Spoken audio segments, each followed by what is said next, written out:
friends. I've been making books for the past few days, and today I've been editing all the bits of footage that I've made to try and make one coherent video about the bookbinding. It's a beautiful Sunday here in the north of England. The sun is shining. I should be outside gardening really, but I really want to finish this bookbinding video for you today. The quilt on the board here, I haven't got any further on with that. It's not for anybody. It's just a quilt for when I feel like stitching rather than bookbinding. Prudence. Norma, are we going to manage to do this? Because really all I want to do now is film this little voiceover for the Coptic bound book tutorial that I've made for you. Now, I did say I wasn't going to make a tutorial, didn't I? But it does end up that I actually have done exactly that. So I wanted to show you how to do the stitching for Coptic binding. Prudence wanted to help me. Norma always helps me. So what we're going to do now then, I've got some footage later on where I'm actually talking to you about doing the stitching. But for the first part where we're making the covers for the book, I've speeded it up and edited out quite a lot, so I'm just going to do a voiceover with cats. How does that sound? The paper I'm using for the covers is some gel printed pages that I made, and I copied them so that I could make 2 or 3 books the same. The cardboard is just a nice sturdy cardboard and cut to about 5 inches square. I'm using Pritt stick, glue stick, because PVA glue makes the paper very, very wrinkly, and this glue's absolutely fine for what we're doing. I'm now cutting the corners so that I can reduce the bulk at the corner there. And I'll show you how I'm going to make those really, really neat. Fold in opposite corners. I've got a bone folder, but you can use anything. If you think your back of your thumbnail will do. And so fold down the opposite corners and stick them down. And then this bit here, just watch. You just poke in those edges with your fingernail like that. And that's why you make it a little bit bigger than it needs to be at the corners, so you don't have a bit of brown card poking through. And then when you fold that bit down there, what you end up with is a really neat edge. It's a little bit like hospital corners on a bed. Yeah. Okay, so then I put it in between these pieces of wax paper that I really like to use, which are the backs of stickers, and press the whole thing down so that it's really, really neat. So there they are, both of them done now. And that's the outside of the book, but now we need to do the end papers. And for the end papers, I've chosen this lovely blue, which matches in with the cover.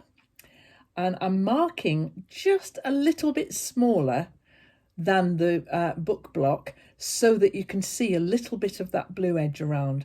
I'm lining it up with the centimetres on my cutting mat, and I'm cutting that rather than measuring, I'm just cutting it very accurately on the cutting mat. Then I'm going to round the corners off with my corner rounder. You don't have to do that. I just think it makes it look a little bit neater. And now, because I want to be careful not to get glue on the cover, that would be a mistake. So I'm using this catalogue here, and so that when I stick the first piece of end paper on, I turn the page over, so that the next piece is lovely and clean and won't get glue anywhere on my covers. And then I put those under a couple of bricks. Next then, I'm putting a new blade into my modelling knife here, my scalpel, so that it's really, really lovely and sharp for cutting the pages. The pages I'm using are a lovely recycled cartridge paper, and I'm using 4 sheets folded. And now what I'm doing here is just using one of them as the measure, and then get rid of that one. And then with this lovely new blade, it's really, really sharp, and it cuts that absolutely perfectly. And so there's my book block made completely. And now I'm going to start talking to you.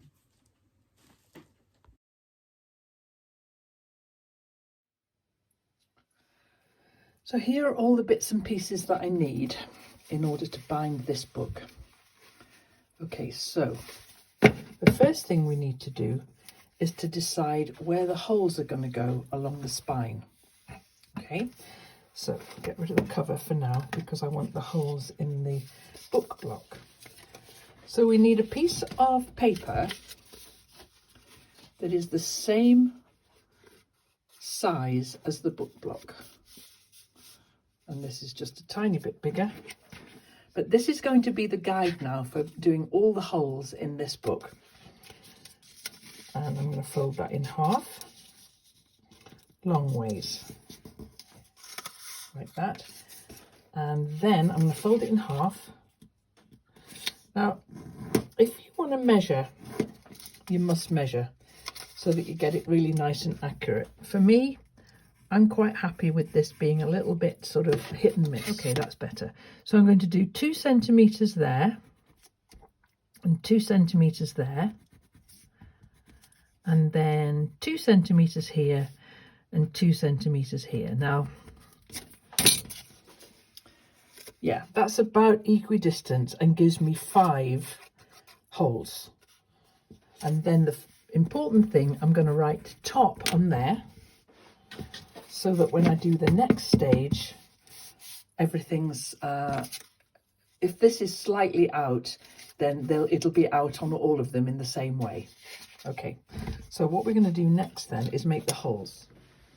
And I use a catalogue like this, but this is an Argos catalogue, which they just give you for now. And when I open the catalogue like that, it makes a lovely valley here. And you can see how that's important in a second when I get my book block here. Now this is called a signature, one fold of papers like this. There are 4 pages in there, so there are 8 pages, 16 size, whatever. And the reason why it's called a signature is, in order to make sure, if this had printing on it or content on it, and you wanted to make sure that you were getting them all in the right order, 1 followed by 2 followed by 3, and not one of them upside down, the book binder would write a mark on the back of each one, their signature. And so in order to make sure that they're in the right order and the right way up, I do the same thing. 1, 2, 3, 4, 5. Now that's not a problem in your book. You can rub them out if it is, but I think that's fine. We'll just leave that like so. So we'll take signature number 5. We now know why it's called a signature. Open it up, and then I'm going to put this guide piece of paper in my valley like that. This is a book that doesn't matter at all, so I'm going to take my awl, which is this. It's like a thick needle, I guess. You can use a needle if you haven't got an awl, and you want quite a fine point on the end because you want your holes to be pretty small. So I'm going to place my awl, and I'm going to do it at right angles to the book. I'm not going to go in slanty ways, or I'm going to try and do it at absolute right angles so that the hole ends up right into the spine. And then I'm only pushing a little way so that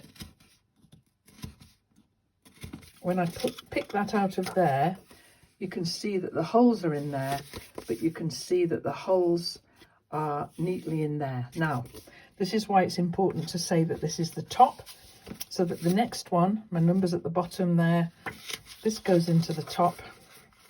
I'll put that in really carefully there, and then I do my next holes.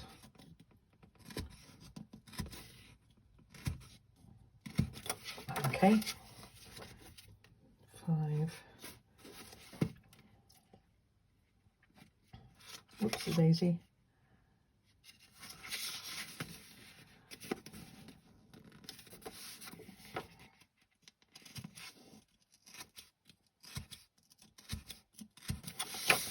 Now you can make as many signatures as you like. 5's nice for, I like an odd number. And I think 5 just works well for this book. 5 signatures and 5 holes. But, you know, you can have as many holes as you like, as many signatures as you like. Another thing that you can do if you want to is not group them. You can, you know, you can put them 3 at the top, 3 at the bottom with a gap in the middle. You do what you like with the holes, as long as there's enough to hold the whole thing in place. And the last one, there we go. So that's number 1, number 2, 3, 4, 5. And we just check there, and we should see then that all those holes are beautifully lined up, ready for me to do the stitching.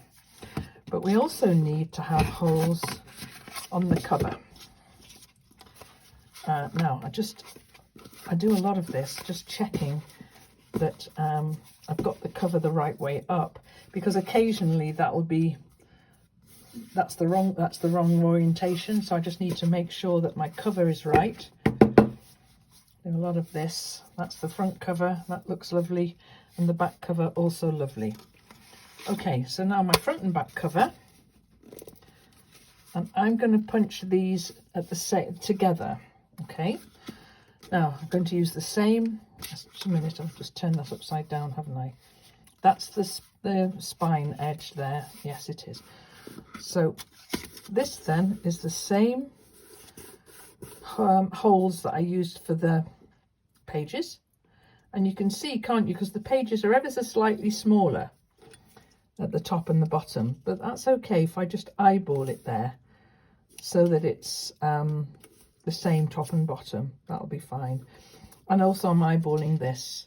Yeah, I want that about there. And then this one is a little bit harder to do because this is cardboard.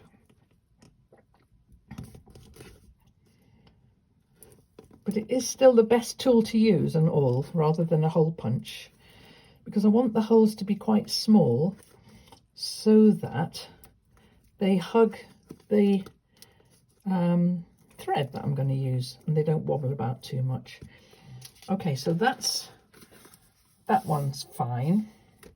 But then this one, I just sometimes have a look at it and see if I need to just do it again, just to make the holes a little bit bigger so that my needle will go through. They don't want to be huge. As I say, I don't want it wobbling about. That's good. Okay, so now that's my holes in the cover, and my corresponding holes now in the book. So we're on to the next stage now. So keep hold of that. But I usually do make a new guide for every book, but usually sometimes they're the same. I don't need that anymore. I'm finished with that. And now what we're going to do is stitch the book block together. And I've chosen this blue thread. I think it looks good with this pattern. And more importantly, it's going to look good when it's against the white there. That'll look quite good. Now, I'm going to use this double. So, how much do you need? You probably need just over a yard. Yeah, maybe just over a yard. And I'm going to use this double. And so that the whole thing stays together while I'm using it, I'm going to wax it with this scrappy little bit of beeswax candle, and I'm going to wax it a few times so that the cotton, the thread, stays together and all those strands that are the embroidery thread don't come apart.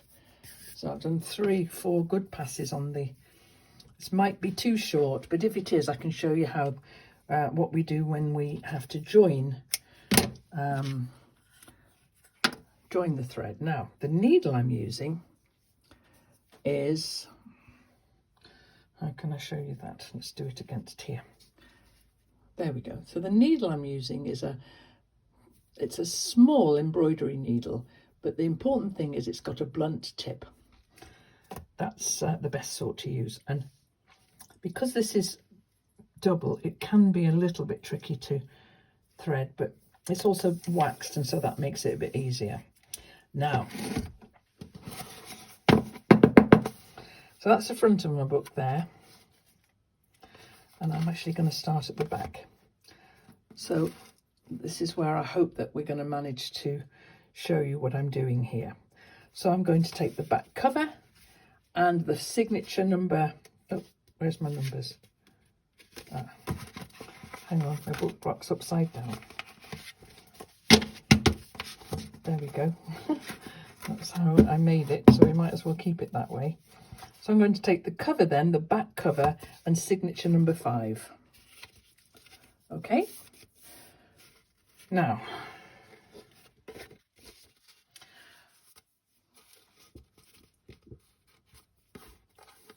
the helpful thing about having a blunt-ended needle is that I can put it in the fold here and I can actually feel where my first hole is. And I'm going to come in through the bottom hole on the last signature at the back, like so. I'm just going to leave about that much sticking out, 3 inches maybe. Then through the hole at the bottom of the cover. Just be careful when you pull this that you don't pull your loose end out. In fact, you can hold it if you like. I'm going to pull that so that, and I think I'll just make it the background so that it's nice and easy to see. And if you want to stop this at any time, in fact, we'll take everything out.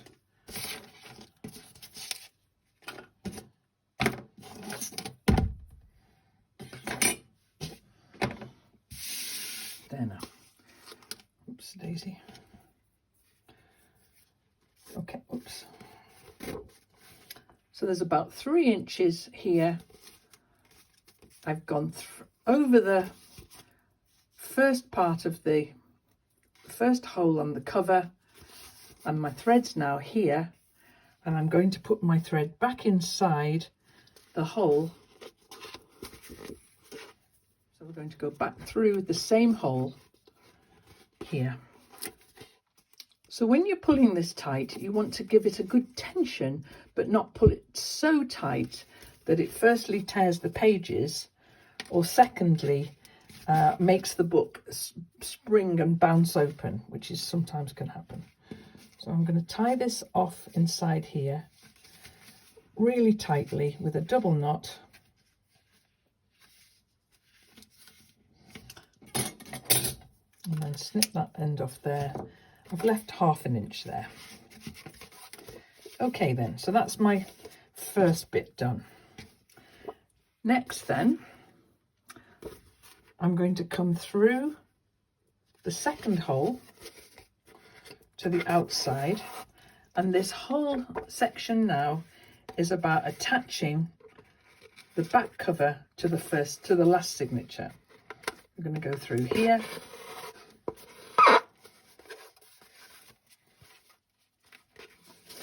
Through the top like that, give it a little tug. It's all right to tug it quite firmly. You don't want it too loose, but you don't want it too tight. After you've done a couple, you'll understand what it is I mean. Back through the same hole again, like that, and then repeat until you get to the end. Through the cover.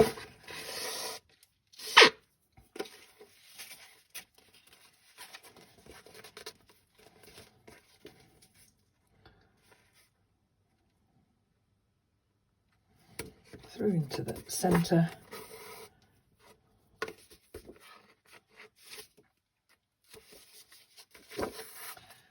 until you've done all 5.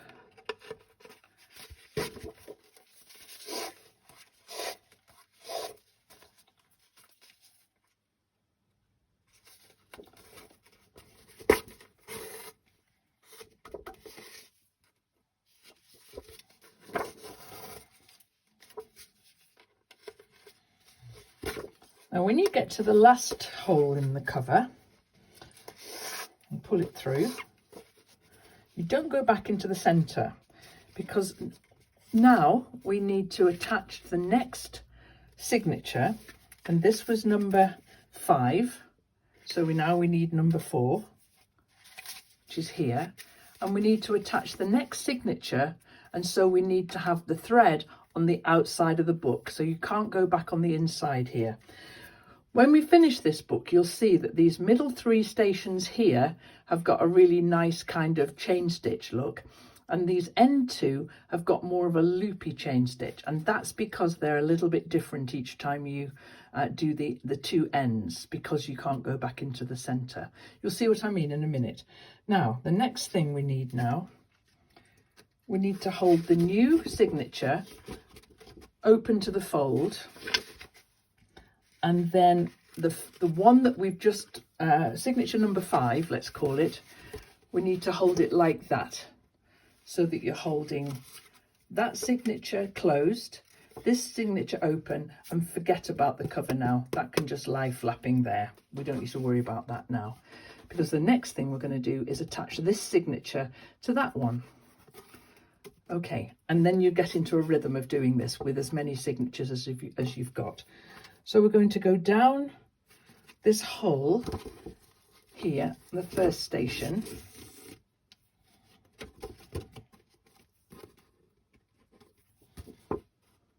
and then up here,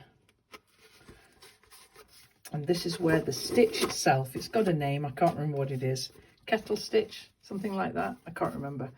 This is where we start to do the actual stitch of Coptic binding.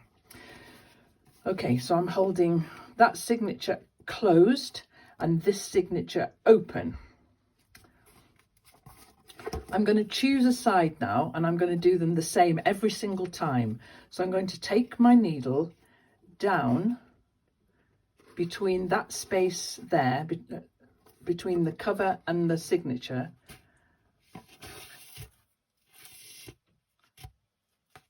and then back up the other side so that I'm wrapping that stitch, and then back down into the center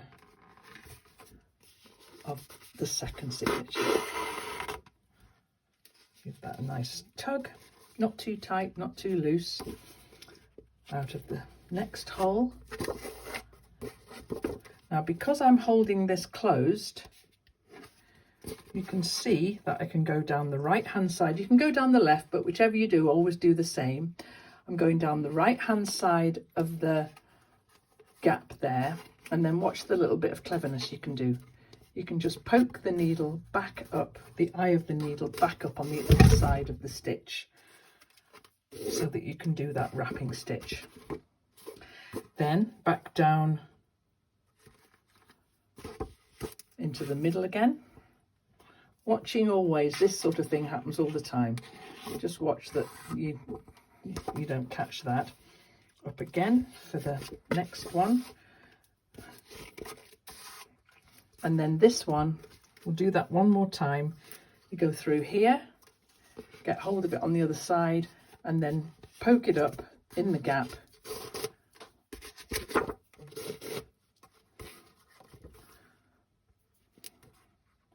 Like so.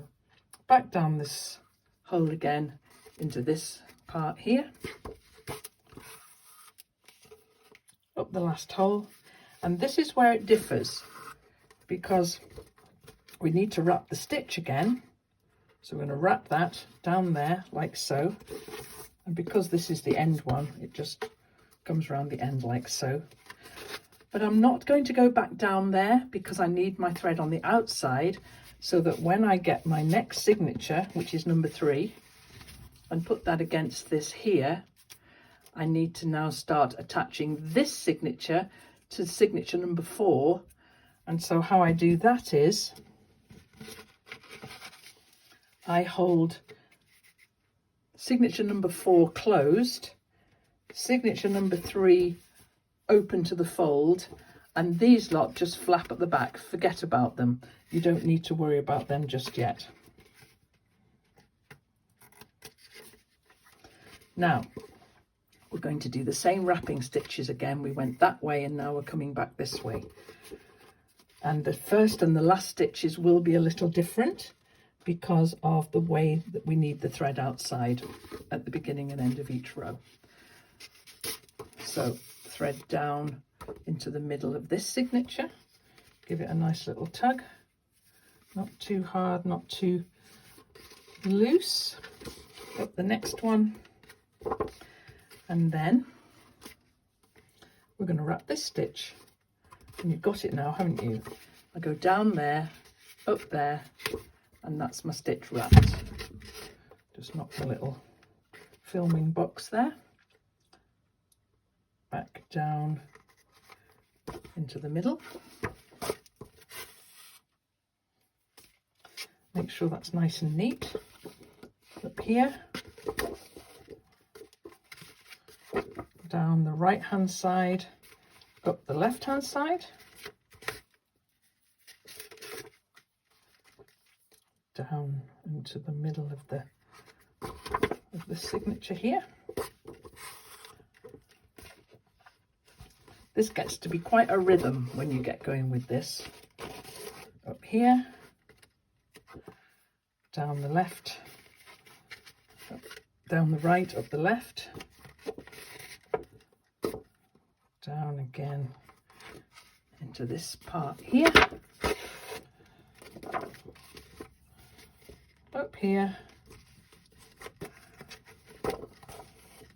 and we're going to wrap this stitch, but then we're going to leave it so that the thread is on the outside of the book. And that's our next signature attached there.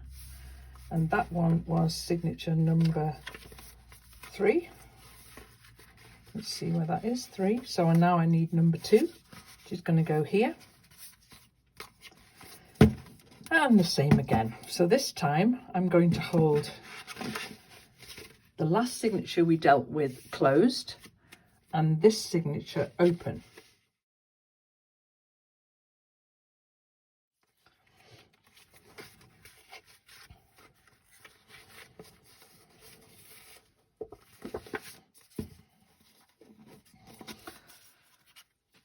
So I've wrapped that last stitch there, and at this point you could just keep going on and adding more and more and more signatures until you had as many as you wanted.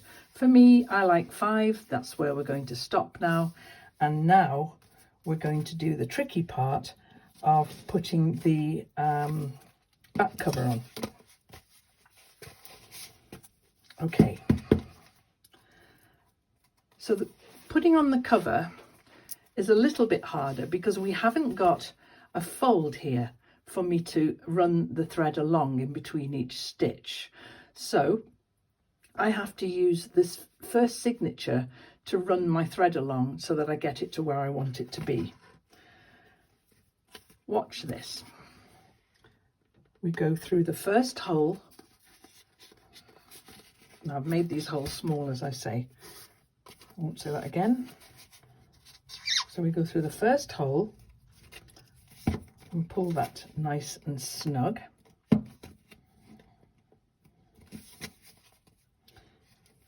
And the tricky part about this part of the book is that I need to have the last signature, signature number 1 in this case, because I've done it back to front.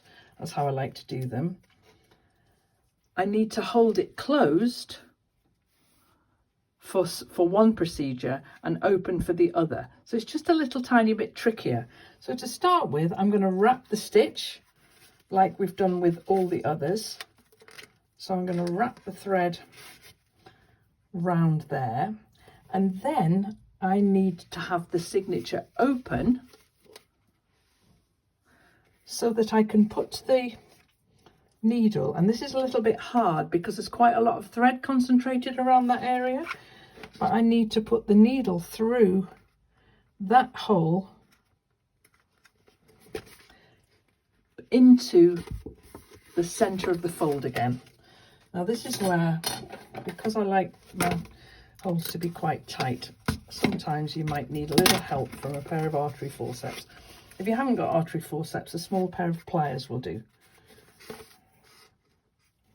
Okay, so then that stitch goes down into the middle And what happens here is that this signature will have a double run of thread in it. So now we give that a little tug, and I'm going to come back up the second hole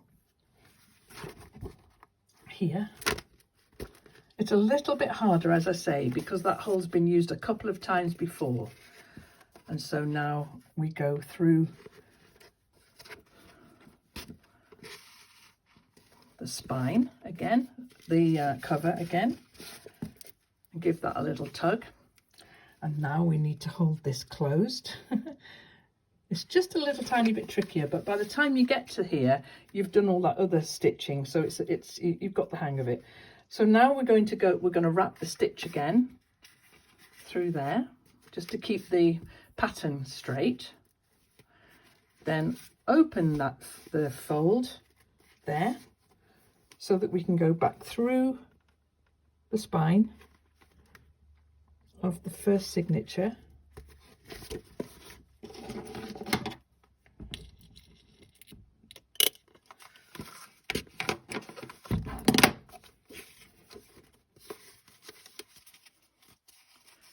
Feels a little bit like you need a third hand when you're doing this, but you very quickly get the idea of how to do it.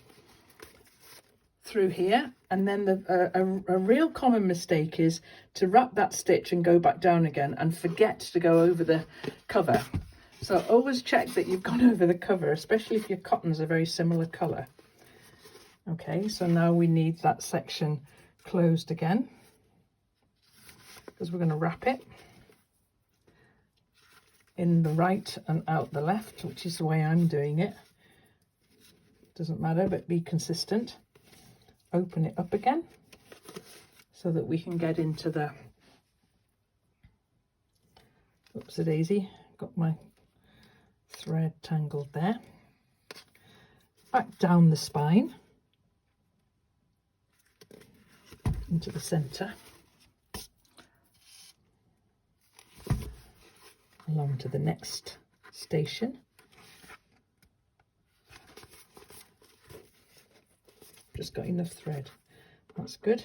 So just over a yard then we did for this 5-inch book, and with 5 signatures you'll get to know how much you need. Through again, then we close that there, wrap that stitch, back down to the inside again,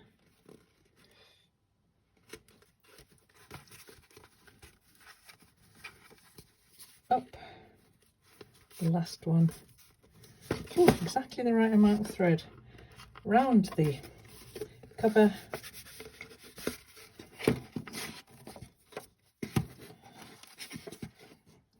only just.